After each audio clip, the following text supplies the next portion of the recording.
Padme Hum, Om Mani Padme Hum. Eu vi mamãe Oxum na cachoeira,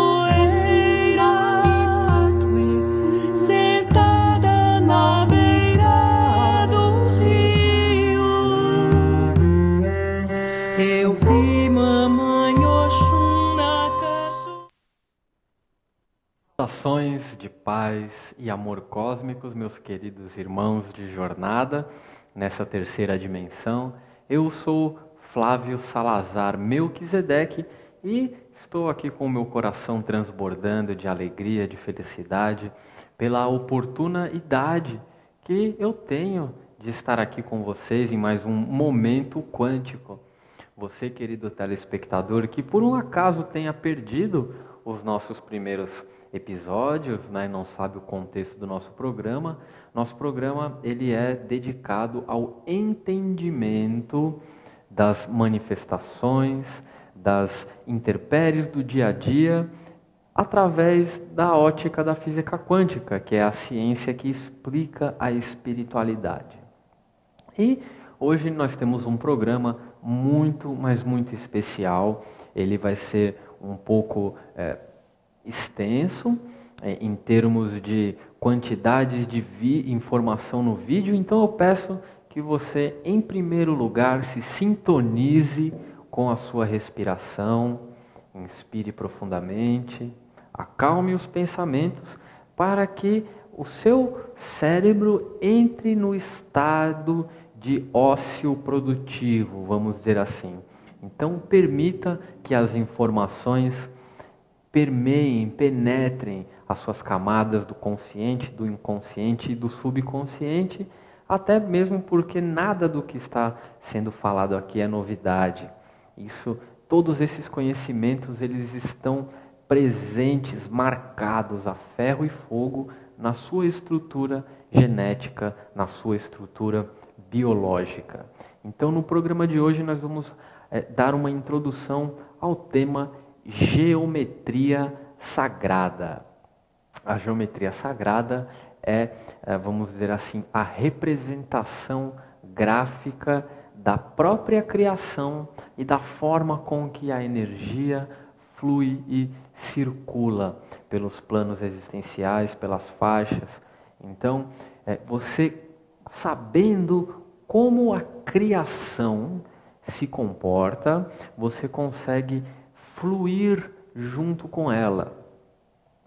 Antes de entendermos esses conhecimentos, essas imagens, vamos dizer assim, geométricas, nós precisamos entender um pouco de onde elas vieram, quem nos transmitiu isso. Então, antes de chegarmos na geometria sagrada, mais especificamente na flor da vida, nós vamos dar uma breve pincelada nas culturas ancestrais que nos presentearam esse símbolo, essa informação geométrica, essa representação holográfica da criação, para que nós possamos permitir entender que esse conhecimento ele é um conhecimento divino, ele é um conhecimento que não pertence só ao planeta Terra e à raça humana, mas sim é uma forma de entender e explicar toda a criação.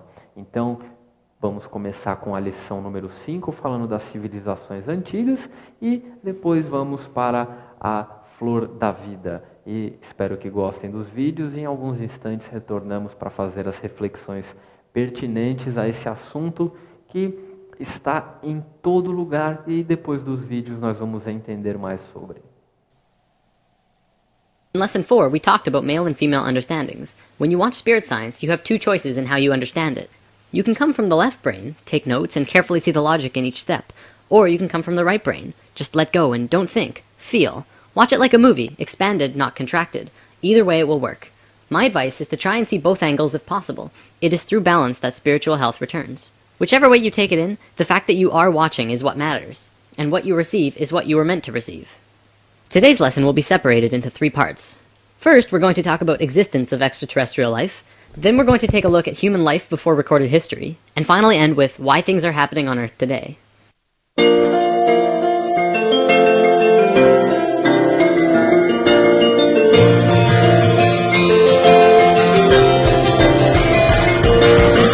Part 1. The Dogon Tribe, Sirius B, and Dolphins.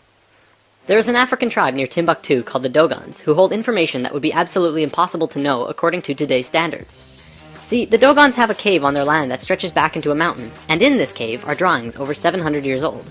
Now, the brightest star in the sky to us is called Sirius, now called Sirius A. If you look at Orion's belt, following it downwards to your left, you can see it. The information in the Dogon cave specifically showed the star Sirius. They're very specific about the star, and they have a diagram of not just Sirius' rotational pattern, but a small star orbiting it. They say it's very, very old and very small, and made out of the heaviest matter in the universe. They also say that it takes close to 50 years for this small star to rotate Sirius. Astronomers were able to validate the existence of the secondary star, now called Sirius B, in 1862, and only about 30 years ago could they validate the rest of this information. The way that stars work, when they get really old they have two options. They can go supernova, or it can blow up as a red giant, cause an explosion, and slowly collapse into a white dwarf. Sirius B is a white dwarf, which corresponds with what the Dogons say. White dwarfs are the smallest star type, estimated to weigh approximately 1.5 million tons per cubic inch. Black holes aside, that would surely seem to be the heaviest matter in the universe, or at least incredibly close. The Dogons were right on every aspect. Not only that, but when checking the rotational pattern of Sirius B around the larger star, Sirius A, they found it to be 50.1 years. Now, this could not be a coincidence at all. It's just too close, too factual. Yet, how did an ancient primitive tribe know such detailed information about a star that could really only be measured in the last 30 years? And that's not all they knew. They also knew about the other planets in their solar system, including Uranus, Neptune, and Pluto. They knew exactly what these planets looked like when you approach them from space, let alone from Earth. They knew about red and white blood cells, and had all kinds of physiological information about the human body. All of this from a primitive tribe. Naturally, a team of scientists went to the Dogons and asked how they knew all this. This was probably a mistake to these researchers, because if they accepted that the Dogons really have this information, then by default they must accept how they got it. The Dogons told them that a drawing on the cave wall showed them. The drawings show a flying saucer in its familiar shape coming out of the sky and landing on 3 legs. Then it shows the beings in the ship going into water and coming up to the edge of the water. These beings looked very much like dolphins. In fact, maybe they were dolphins, but we don't really know for certain. Then they started communicating with the Dogons. They described where they came from and gave the Dogon tribe the information. Here's another thing the Dogons knew. This little drawing was on the walls, but the scientists didn't know what the heck it was, until computers calculated the orbits of Sirius A and B. As seen from Earth, this pattern shown in the cave is identical to the pattern of Sirius B moving around Sirius A in a time frame between the years 1912 and 1990. These two times are actually kind of important. 1912 was the first year when we began communication with the Greys, and in 1990 a specific electromagnetic grid around the planet was formed. But we'll have to look at that later once we go over some other stuff first. Another thing about this rotation, it's the exact same rotational movement of DNA. Part 2. How old is the Sphinx? This is probably one of the most important discoveries on the planet ever. The first one to really discover this was R.A. Schwaller de Lubitz. He is a famous Egyptian archaeologist who has written many books. He and his stepdaughter, Lucy Lamy, have demonstrated a profound understanding of sacred geometry and Egyptian culture. Now, on the Sphinx there are wear and cut patterns that are totally different from the patterns on other buildings in Egypt. Toward the back of the Sphinx there are cuts 12 feet deep into the surface. This pattern appears to be smoothed by water, as opposed to all the other buildings and structures built by Egyptians, which are only textured by sand and wind. The last time that there was water in the Egypt area was over 12,000 years ago, at the end of the last ice age. Scientists have determined that after the ice age, the Sphinx took a heavy beating, after which it was encased in sand for about 8,000 years. The face, however, was above the sand and continued to be weathered. The Egyptians didn't build the Sphinx, they merely restored it. Of course, Egyptologists have been slow to adapt to this new, incredible discovery, but I think we know why. See, there are around 5,000 Egyptian archaeologists in the world, and they all pretty much agree with each other in most ways. They make little changes, but not too many, and most agree on the age of the pyramids. All of these archaeologists are Muslim, with a few exceptions, and their holy book is the Quran.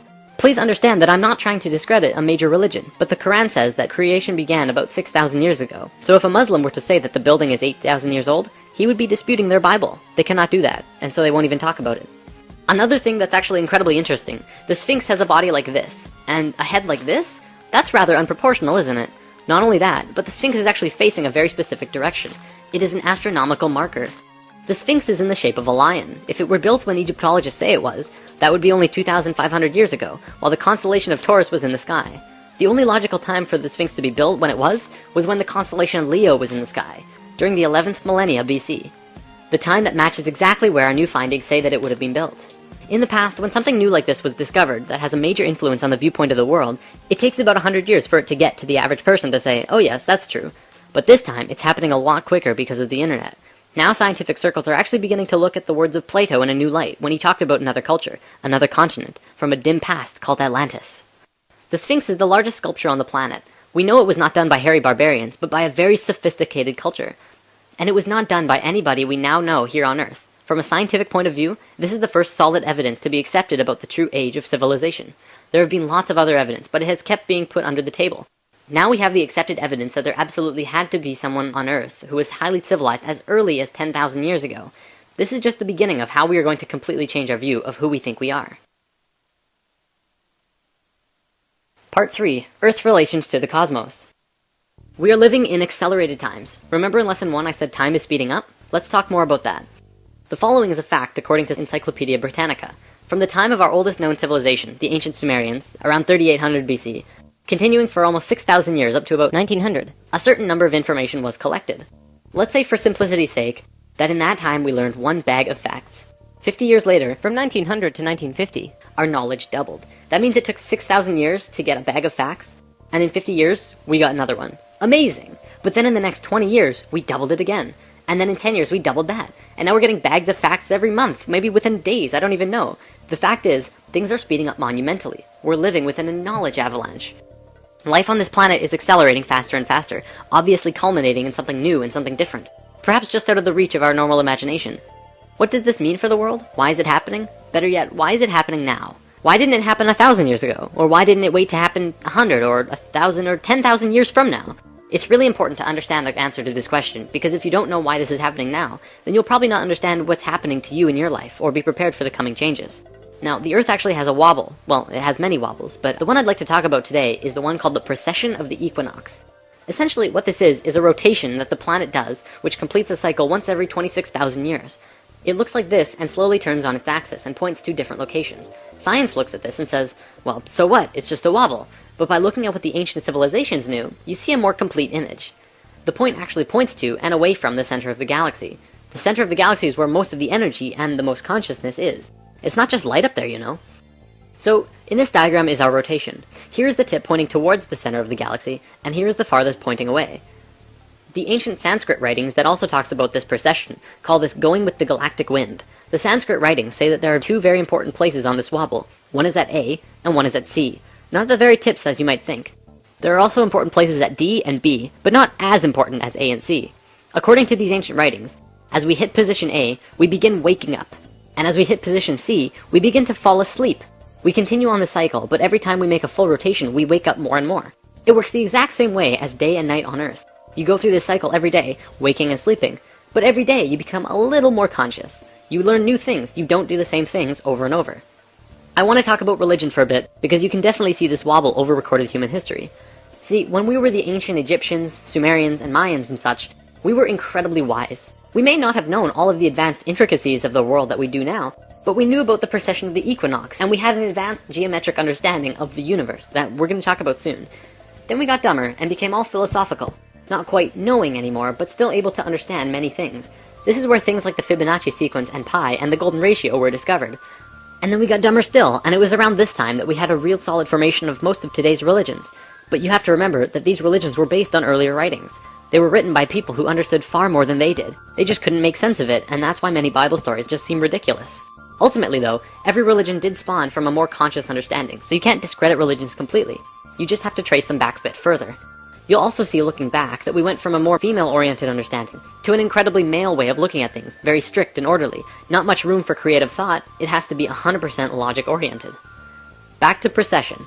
The Tibetans and Hindus also had these time periods called yugas, which were simply ages. Each yuga had a descending and ascending phase. Many of those who follow New Age beliefs will tell you that we're moving into the age of Aquarius, but not many people know what that means. Well, we're right here on the precession of the equinox, just about at point A. Remember, this is a really important time for us, not just humans, but all of Earth, and perhaps maybe our solar system. This is a chart showing the precession scale with our constellations. The astronomical sign that we see in the sky when we hit point A will be that of Aquarius. Are you ready for this? The big finisher? Can you guess when we're going to hit point A exactly? The Mayans figured it out. Yep. Take me away from time and season, far, far away, we'll sing with reason. Prepare a throne of stars above me, as the world once known will leave me. Heaven has nothing in its measure, more torment blinded by false treasure. Formless and vanquished we shall travel, shield and sword will guide our battle. Everything in the universe is geometric, whether it's people, trees, cats, planets, solar systems, stars, you name it. Anything in the universe can be measured on a geometric scale. Having said that, it's important to note that creation is also geometric. What we're going to be looking at today is the pattern of creation. Essentially what this means is that everything in the universe comes out of this single pattern. I'm not making this up. This single image will change everything. When I mentioned in Lesson 5 that the ancient Egyptians and even more ancient civilizations knew about a deeper, basic understanding of the universe, this is the flower of life, and it is also the creation pattern of everything in existence. Even non-tangible things, emotions, thoughts, music in its entire spectrum, everything comes from this image. Okay, so there are 13 information systems that comes out of the flower of life. Today, I'm going to show you how physical reality can manifest itself, which is just one of the 13 systems. In future lessons, we will look at more. It's also important to note that at first it may not make sense. I ask that you do not choose immediately to shut this out, and just watch with an open mind, and try and see this in a new way. Also, I want to tell you that by learning about sacred geometry simply by observing, you are absorbing only a very minuscule amount of information. If you really want to learn more, you must begin to draw it yourself. I kid you not, when you do this, you begin to see things in a new way. You begin to understand why things are done in the way that they are done. Promise.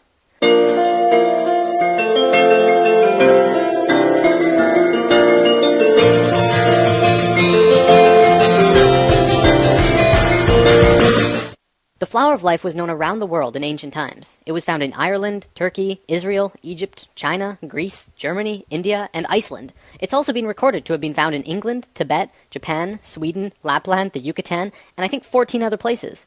This thing is everywhere. Not only that, but everywhere around the world it has the same name, the flower of life.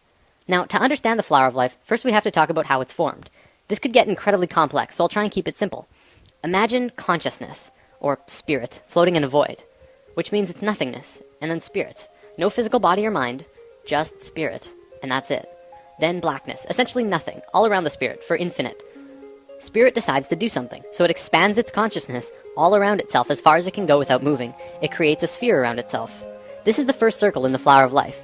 Then, spirit has an awareness of what's around itself in 360 degrees. It moves to the very edge of the sphere anywhere, and repeats what it did the first time. It creates this image, which also creates the Vesica Pisces. Within the Vesica Pisces is a vast and incredible amount of knowledge about width, proportion, depth. Also comes the square roots of 2, 3, and 5, which are all numbers that go on forever. But even more interestingly, comes geometric information about light. We'll talk about that in a moment. Now, spirit has no choice but to do it again. Spirit is flawless, and therefore it will move flawlessly, creating the next circle either here or here, exactly one radius away from the other circle next to it. Every time spirit moves another sphere, more and more knowledge comes out of the image that is created. The first complete image to be formed is this. It has two names, the seed of life, or the Genesis pattern, and for good reason. Now, let's look at the book of Genesis for a second. Each of these movements, or creations of circles, can be seen as another day. On the first movement, the second sphere, it created knowledge about not only mathematical proportions, but light. The first sentence of Genesis says, "The earth was without form and void, and that the Spirit of God moved upon the face of the waters." In the very next sentence, God says, "Let there be light." The key here is in the order. The movement happened first, then light happened immediately after. Well, but what about the waters? Well, you have to remember that the Bible has been changed over time a lot. The ancient Egyptians would say that the way our modern Bibles begin creation is impossible, especially if you think about it from a physics point of view. Imagine a dark, infinite space that goes on forever and ever in all directions. You're just floating there with nothing. You can't really fall, but where would you fall to? From a purely physics or mathematical point of view, motion itself, or kinetic energy, is absolutely impossible in a void. You can't even rotate, because motion cannot become real unless there is one other object in the space around you. So the ancient Egyptians would say that before God moved upon the face of the waters, it would first have to create something to move relative to. So, Genesis pattern, after 3 spheres, you get the Holy Trinity. Another interesting one, it says in many Bibles of the world, not just the Christian Bible, that on the 4th day of Genesis, exactly 1/2 of creation was completed. Starting from the first motion, exactly 1/2 of the circles were formed on the 4th day. Fifth day of Genesis, sixth circle, more information. And then on the sixth day, a geometric miracle takes place. The last circle forms a complete six-petaled flower. This is what many earlier Bibles meant when they said, in the beginning there were six. Our Bible even said creation was formed in 6 days, and this fits exactly. This is the pattern of Genesis, and so it's called the Genesis pattern. It's also the beginning of the creation of the universe that we live in. These original movements of spirit are really important, but now let's look at something even cooler. Another image that comes out of this pattern is this. It's called the Tree of Life. Many may recognize this as the Jewish or Hebrew Kabbalah, but the Kabbalah did not originate this image, and there is proof. The Tree of Life does not belong to any culture, not even the Egyptians, who carved the Tree of Life on 2 sets of 3 pillars at Karnak Temple, Luxor, over 5,000 years ago. It's outside any race or religion, as with all of these images. They are patterns that are intimately connected with nature. You'll also notice that every circle on the Tree of Life is either the length or width of the Vesica Pisces. The second image beyond Genesis in the Flower of Life is the Egg of Life. This is formed during the second vortex motion. Upon its completion, it creates an image like this, a 3-dimensional shape that you can hold in your hand. If you were to connect their centers, you would see a cube. So what? Who cares? Well, the ancient Egyptians did, because they were concerned with creation, life, and death. They called this cluster of spheres the Egg of Life. You probably won't believe me just yet, but this shape is the morphogenic structure that created your body. Your entire physical existence is dependent on the Egg of Life structure, and everything about you was created from that form. Everything from your eye color to how long your fingers are. This is a whole lesson on its own, so let's move on for now. All around the world, the Flower of Life was always made the exact same way. See, this pattern can clearly go on forever. However, they always stopped after 19 circles. Why? Well, because they didn't want you to see what I'm about to show you. Back then, this image and knowledge was so sacred that they couldn't allow it to become common knowledge. It was appropriate at that time. However, now we either use the information or fall further into darkness. In biology, all cells have a zona pellucida around the edge. These circles around the Flower of Life are the zona pellucida of the Flower of Life. You must remove these, then complete the spheres that were cut off by the zona pellucida. With one more step, you will have the secret. Finish the drawing, add the final missing circles, giving you this. This image is the Fruit of Life. This pattern of 13 circles is one of the holiest, most sacred forms in existence. It's called the fruit because it is the result, the fruit, from which the fabric of the details of the reality were created. Remember when we talked about male and female energy, lesson 4? As you can see, this image is female. It has no straight lines. However, when you combine male lines with these female circles, something amazing happens. What you do is draw a straight line from the very center of every single circle to every other circle in this image.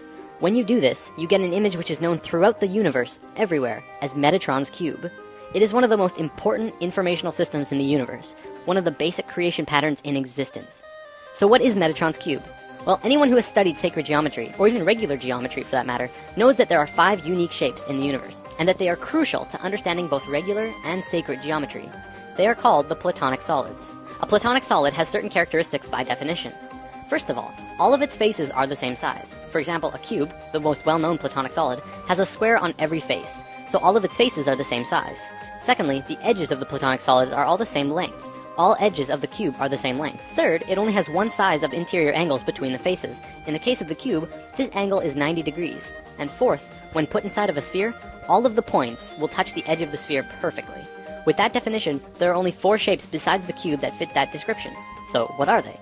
Well, we have the dodecahedron, the tetrahedron, the octahedron, the icosahedron, and the hexahedron.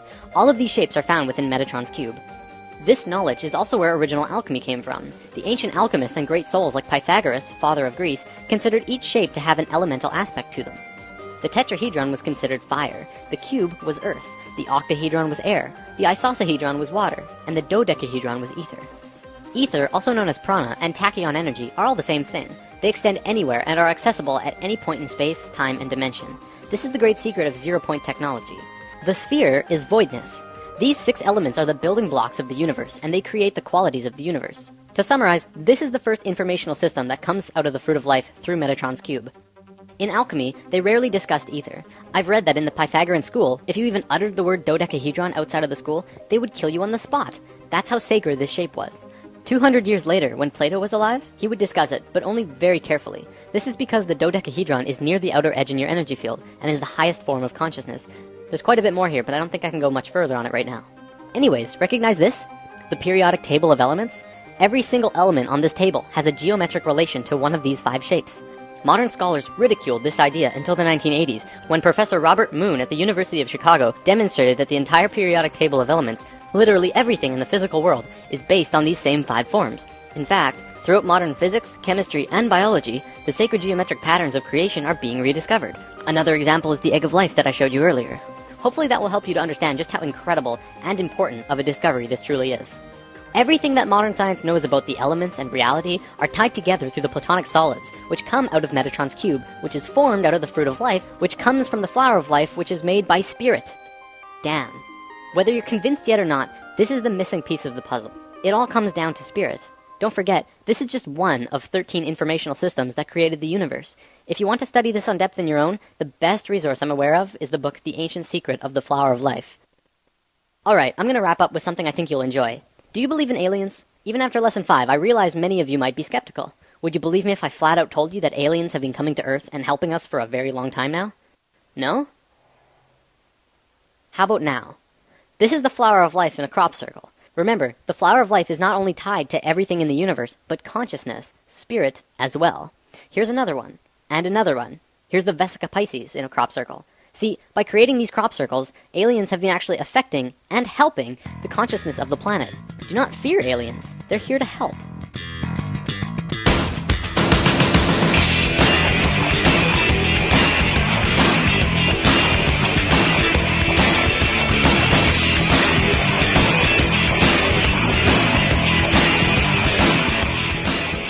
Ufa! Espero que vocês tenham acompanhado essa enxurrada de informação. Peço a vocês que revejam esse programa outras vezes, em outros estados emocionais, para que fique claro, para que essas informações possam ser absorvidas por vocês. Em primeiro lugar, gostaria de colocar que nós estamos, o planeta Terra e a raça humana, nós estamos passando por um momento muito, muito especial. Você aí que acompanhou o vídeo, que prestou atenção, deve já estar ligando aí os pontos e perceber que esse momento especial que nós estamos passando, ele está relacionado com o posicionamento da Terra, o seu ângulo, né, em relação ao giro que ele dá, o fato de estarmos imersos numa região do universo muito especial, vasta em fótons, conhecido como cinturão de fótons, e isso promove o despertar de uma nova consciência e o caminhar rumo a uma nova era, rumo à Idade do Ouro. Muito bem, tendo dito isso, tem que ficar claro para vocês que as influências interplanetárias que nós estamos sofrendo agora, elas são benéficas e são para nos auxiliar dentro do que é permitido. Então, em primeiro lugar, vamos perder o medo dos irmãos das estrelas, dos irmãos de outras dimensões, porque foram eles que deram esse conhecimento para nós. A flor da vida, esse conhecimento holográfico, a impressão digital de Deus, nos foi presenteada graficamente por esses irmãos mais evoluídos. Tanto é que essa flor da vida, ela é encontrada em quase todas as civilizações antigas, ancestrais, de várias partes do mundo. Se encontra esse holograma. Então, nossos irmãos de outros planetas estão querendo nos ensinar o processo de criação, como a criação foi feita, porque entendendo isso e sentindo que o que acontece dentro de nós é um reflexo do macro, nós vamos poder fluir melhor junto com a criação. Vocês observaram no vídeo que as nossas células, elas se dividem respeitando o padrão geométrico. Quanto mais em harmonia com a criação você estiver, mais perfeitas são essas geometrias. Quanto mais em desarmonia, menos perfeitas são essas geometrias, e vocês aí de casa sabem muito bem o que acontece quando uma célula se divide de forma imperfeita. Então, vamos estudar essas geometrias, esses conhecimentos que nos foram presenteados pelos irmãos mais evoluídos. Vamos passar a olhar para as civilizações mais antigas com outros olhos. Essa interação com as civilizações mais antigas, isso fica muito claro para nós quando nós estudamos uma sequência numérica chamada de Fibonacci.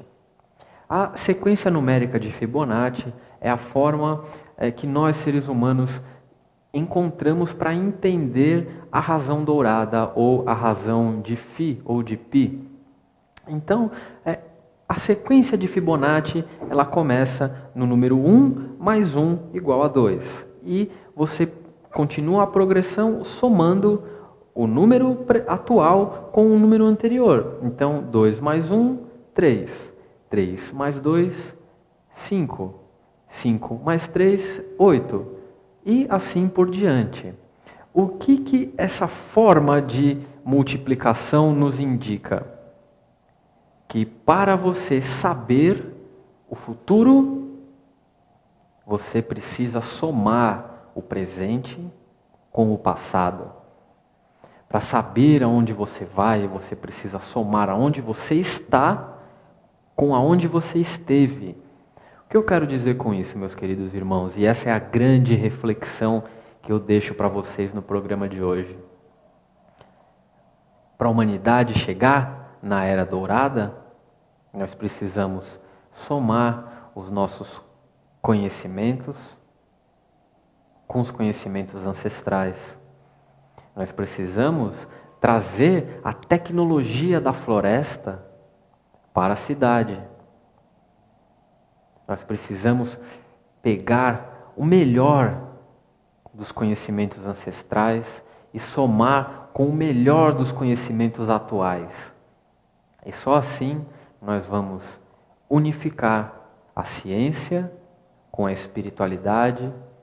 Só assim nós vamos perceber que vivemos num mundo metafísico e que a física quântica, como a ciência que explica a espiritualidade, pode sim explicar de onde você veio e fazer você entender para onde você vai.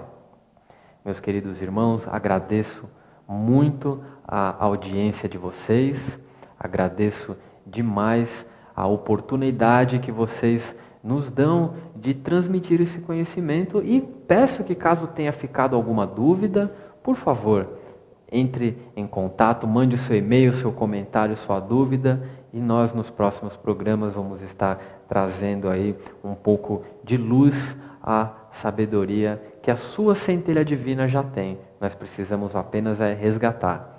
Muito obrigado mais uma vez. Eu sou Flávio Salazar Melquisedeque com mais um Momento Quântico. Mani Padme Hum, Om Mani Padme Hum. Eu vi mamãe Oxum na cachoeira.